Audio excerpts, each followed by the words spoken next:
miliyari 300 z'amadolari y'Amerika muri Iran, indishyi z'intambara cyangwa amasezerano y'inyungu za politike.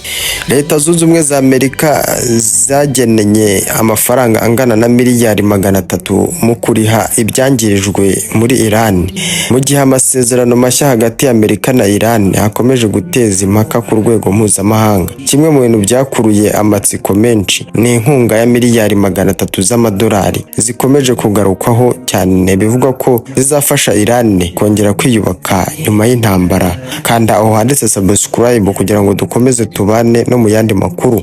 Ariko se ayo mafaranga ni indishyi Amerika yemeye kwishyura Iran kubera ibyangijwe, cyangwa ni uburyo bushya bwo gukoresha ubukungu nk'intwaro ya diplomasi? Iran twangijwe ibintu bifite agaciro ka miliyari amagana. Iyo ni Iran ibivuga nyuma y'intambara yabaye hagati ya Iran ku ruhande rumwe na Amerika na Israel ku rundi ruhande. Tehran yavuze ko yangijwe ibikorwa remezo, inganda, ibikorwa by'ingufu ndetse n'ubukungu muri rusange ku rugero runini. Abategetsi ba Iran bagaragaza ko ibyangiritse bishobora kuba bifite agaciro kari hagati ya miliyari 300 na tiriyari 1 y'amadolari. Ibi byatumye Iran ishyira ku masezerano y'ibiganiro icyifuzo cy'indishyi zingana na miliyari 400 z'amadolari nk'ikimenyetso cyo kwemera amahoro.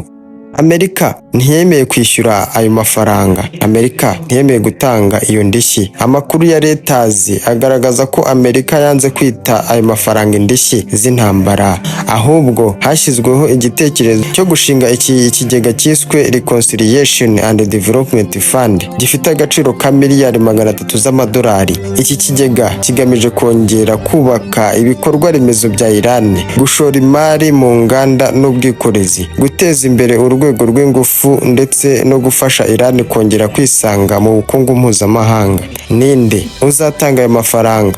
Nk'uko Reuters ibivuga, amafaranga menshi azaturuka mu bashoramari bigenga bo muri Amerika, ibihugu by'Abarabu byo mu kigobe cya Perisi, Aziya, Afurika ndetse na Amerika y'Amajyepfo. Biravugwa kandi ko arenga 1/2 cy'ayo mafaranga yamaze kubona abemeye kuyashora. Ibi bituma bamwe bavuga ko atari indishyi z'intambara, ahubwo ari uburyo bwo gukurura ishoramari mpuzamahanga muri Iran. Trump yahakanye ko Amerika izishyura Iran. Perezida Donald Trump avuga ko amakuru avuga ko Amerika yaba igiye guha Iran miliyari 300 z'amadolari ari fake news cyangwa se amakuru y'ibinyoma.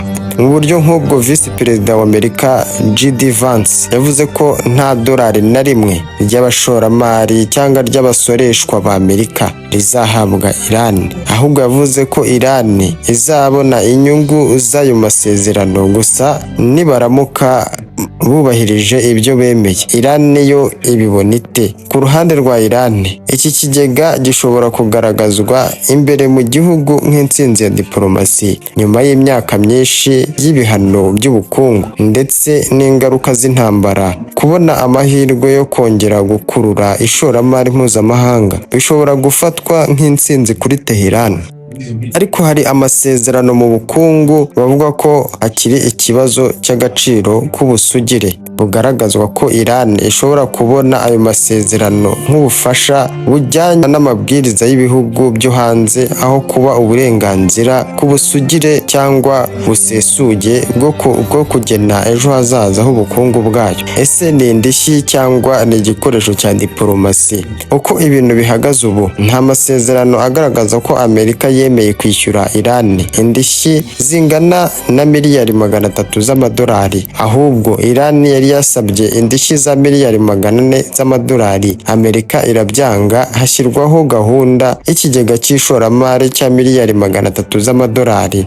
Aya mafaranga azaterwa inkunga ahanini n'abashoramari bigenga, kandi Iran izayabona gusa mu gihe amasezerano azaba yubahirijwe gusa. Izi miliyari 300 z'amadolari zishobora kuba ikimenyetso cy'uburyo bushya bwo gukemura amakimbirane, aho ibihugu bikomeye bitakoreshwa gusa imbaraga za gisirikare, ahubwo bikifashisha ubukungu nk'igikoresho cyo kubaka amasezerano no guteza imbere inyungu zabyo. Ariko ikibazo gikomeye kandi gikomeze kwibazwaho ni iki? Niba Iran izabona aya mafaranga ariko yubahirije ibisabwa na Amerika, aya mafaranga azaba ari indishyi z'ibyangijwe koko, cyangwa azaba ari igihombo cyo kwemera amabwiriza, cyangwa azaba ari igihembo cyo kwemera amabwiriza ya Washington? Iki kibazo kikazasubizwa.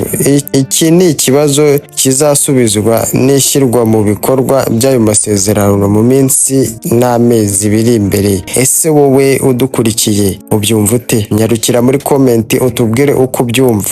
Aya masezerano ya Leta Zunze Ubumwe za Amerika na Iran yaba ari indishyi z'uko Amerika yangirije ibikorwa bya Iran, cyangwa yaba ari kwishyura Iran kubera ko yemeye kumvikana na Leta Zunze Ubumwe za Amerika? Ese murabona Iran izemera kuba igikoresho cya Leta Zunze Ubumwe za Amerika, kwemera guhabwa amafaranga ukagendera ku mabwiriza ya Leta Zunze Ubumwe za Amerika? Ese Iran yaba yaratsinze intambara, cyangwa byaba ari ukuganira kutazagira icyo kugeraho? Tubwire muri komenti uko ubyumva nawe. Murakoze kudukurikira muri aya makuru.